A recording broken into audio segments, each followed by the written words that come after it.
Bismillah, Assalamualaikum warahmatullahi wabarakatuh. Alhamdulillah wa syukrulillah, la hawla wa la quwata illa billah. Asyhadu an la ilaha illallah wa asyhadu anna Muhammadan abduhu wa rasuluh. Allahumma salli wa sallim wa barik ala Sayyidina Muhammadin wa ala alihi wa sahbihi wa mawala. Ihwan wal akhwat rahimakumullah. Saat ini kita berada di fase kedua bulan Ramadan, yaitu 10 hari kedua bulan Ramadan, di mana bulan ini disebut bulan Maghfirah. Di bulan Maghfirah ini, sesuai dengan keterangan ayat Al-Quran surat Al-Imran ayat 133, A'udzubillahi minasyaitonirrajim, Bismillahirrahmanirrahim, wasari'u ila magfiratin min rabbikum wa jannah min rabbikum wa jannatin arduhas samawati wal ard u'iddat lil muttaqin. Al-ayah sadaqallahul azim.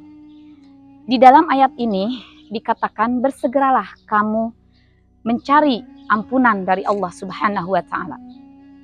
Kata bersegera itu adalah sebuah suruhan supaya kita berlomba dalam mencari ampunan dari Allah Subhanahu wa taala. Kita tidak bisa hanya menunggu Allah memberikan ampunan kepada kita. Seperti halnya soal hidayah, kita pun tidak bisa menunggu hidayah itu datang.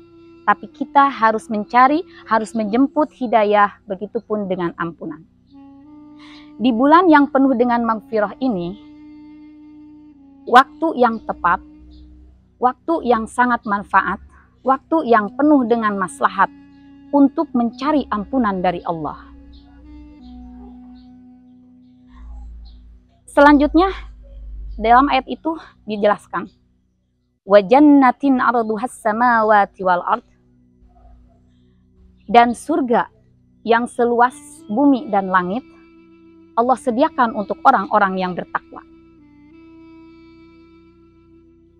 Apa itu takwa?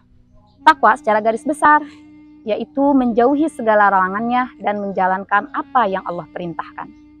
Tetapi konsep takwa di dalam surat Al-Imran ayat 133 dilanjutkan dengan ayat 134. Alladzina yunfiquna fis sarra'i wad dharra wal kadhimina al ghaidh wal 'afina 'anil nas wallahu yuhibbul muhsinin.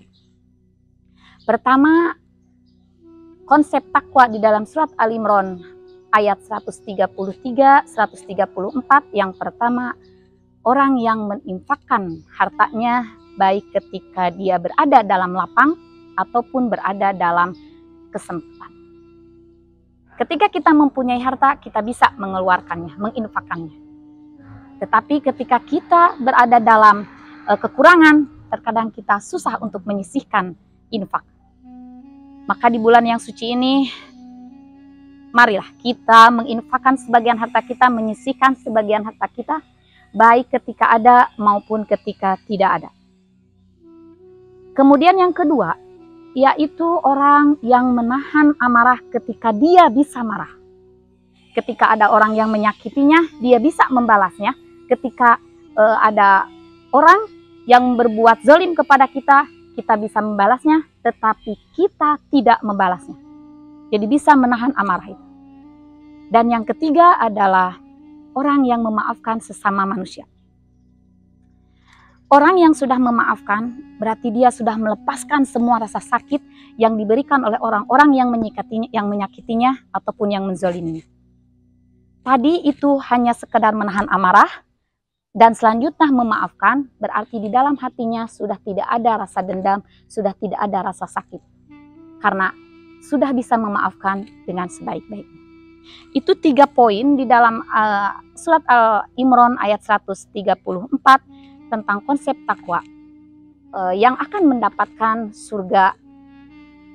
surganya Allah, yang dilanjutkan dengan ayat 135, walladzina idza fa'alu fasyatan aw zalamu anfusahum dzakarullaha fastaghfaru lidzunubihim wa may yaghfiru dzunuba illallah walam yusirru ala ma fa'alu wa hum ya'lamun. Dan orang yang ketika melakukan perbuatan keji dan zolim, dia langsung mengingat Allah. Jadi orang yang takwa salah satunya adalah orang yang ketika melakukan kesalahan, baik kesalahan terhadap dirinya ataupun terhadap orang lain, dia langsung ingat kepada Allah sehingga dia terus bertobat kepada Allah, dan Allah menutupi semua kesalahannya. Allah menerima taubatnya. Kepada siapa lagi kita bertobat selain kepada Allah?